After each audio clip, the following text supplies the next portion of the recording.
All right, let's dive right into this massive breaking news event and unpack exactly how the US and Iran suddenly agreed to end their war. Welcome to this explainer of the historic and honestly incredibly complex agreement we just witnessed.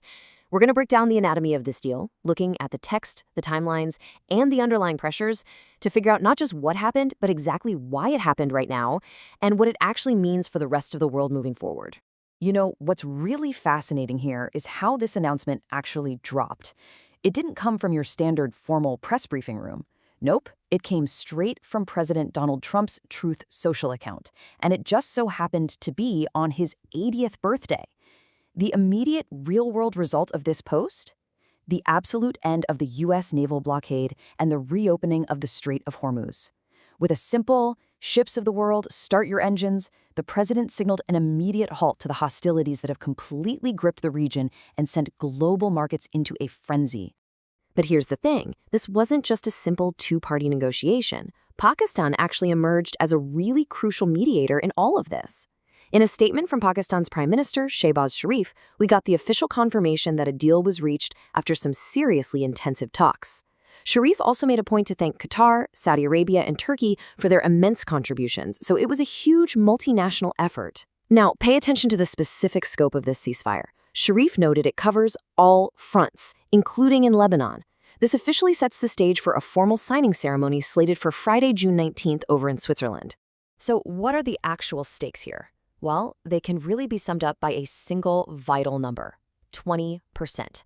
That is the sheer volume of global oil and liquefied gas that flows directly through the Strait of Hormuz. So reopening this massive choke point acts as a huge shock absorber for the entire global economy. While the conflict was going on, restricting this vital passage caused absolute chaos. But with it reopening, analysts are predicting we'll start to see some real relief in the prices of gas, fertilizer, and by extension, your everyday groceries. So yeah, this is a direct line from global geopolitics straight to your wallet.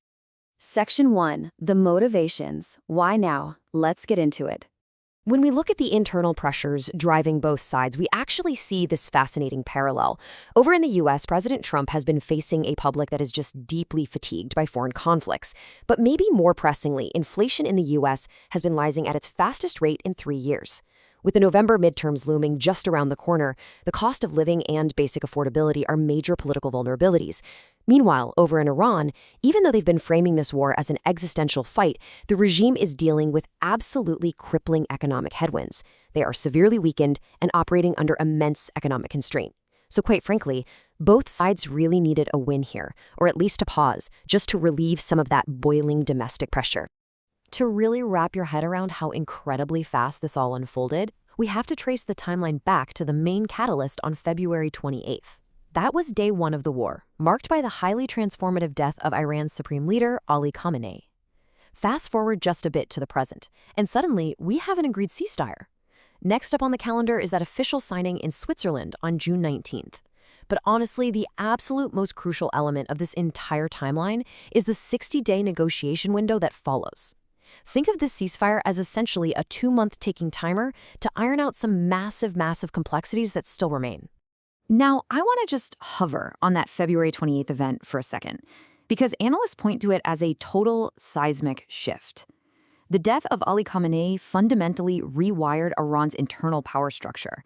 Experts are describing it as a major pivot from cleric-led divine power straight into risk-ready hard power. You see, Khamenei was largely known as a cautious balancer. He was somewhat risk-averse when it came to directly confronting the United States. But with him gone, dominance shifted heavily over to the Islamic Revolutionary Guard Corps. This new hard power leadership is way more willing to take risks. And that perfectly explains both the really aggressive strikes we saw during the conflict and their sudden, bold move to just freeze everything right now. Section 2, the regional ripple effects. Let's look at the fallout across the Middle East. If we shift our focus over to Israel for a moment, the reaction there is decidedly tense.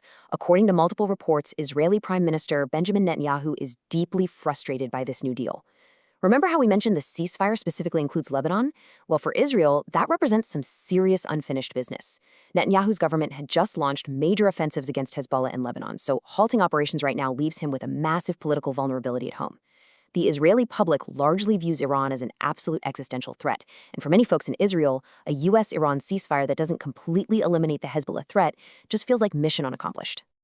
Meanwhile, inside Iran itself, the mood on the ground is incredibly complex. Our source material points out that the immediate reaction from a lot of everyday Iranian citizens is sheer relief. I mean, people are just exhausted by the terrifying prospect of an all-out war. But that relief is heavily mixed with anxiety. During the recent uprisings there, thousands of activists and journalists were arrested. So now, a lot of citizens are really fearing that with the external war suddenly paused, this hardline regime is just going to pivot its focus entirely inward, potentially kicking off a severe post-war crackdown on any domestic dissent. Section 3, the 60-day ticking clock. So what actually remains unresolved? Okay, so we've established exactly why they stopped shooting. But what on earth comes next? Well, I absolutely love this quote from veteran U.S. Middle East negotiator Aaron David Miller. He actually quoted the old Hollywood mogul Samuel Goldwyn, saying an oral agreement isn't worth the paper it's written on. And wow, doesn't that just perfectly capture the heavy skepticism being shared by so many diplomats right now? A verbal handshake is totally great for stopping the immediate violence, sure, but it leaves gaps that are literally as wide as the Grand Canyon. And every single one of those gaps has to be bridged during the 60-day testing period. The staggering complexities still sitting on the negotiating table are pretty daunting. First up is the nuclear program. I mean, this is the big one, right? Iran currently possesses 900 pounds of highly enriched uranium, and they've enriched 11 tons of uranium since the U.S. left the previous nuclear deal. So what happens to all of that material? Second, we have economic sanctions. Is the relief of frozen Iranian assets going to be immediate, which is exactly what Iran wants? Or will it be gradual and performance-based, like the U.S. will likely insist? And finally, there's the text itself. They somehow have to turn a basic memorandum of understanding into a rock-solid, binding, and verifiable treaty. Like the experts are warning us, the devil is absolutely in the details here. Because of these massive unresolved issues, the next steps are going to be a highly multinational effort. European leaders at the upcoming G7 and NATO summits are essentially scrambling right now to put together a cohesive strategy. France and the UK, for instance, have already started discussing a joint effort just to ensure the Strait of Hormuz actually remains open. On top of that, absolutely everything that happens in these next 60 days is going to be heavily compared to the 2015 JCPOA, the Obama-era nuclear agreement. Since President Trump has been a very vocal critic of that 2015 deal, the pressure is really on his administration right now to prove that this brand new framework is objectively better, stronger, and more secure. All of this leaves diplomats completely racing against the clock over these next 2 months. The framework is set, the naval blockade is officially lifted, and the mediators have done their initial jobs perfectly. But that leaves us with one ultimate lingering question. Did this historic handshake actually solve a massive geopolitical crisis, or did it merely buy both sides 60 days to reload? Well, we are certainly going to find out soon. Thanks for joining me for this explainer, and we'll see how this all unfolds.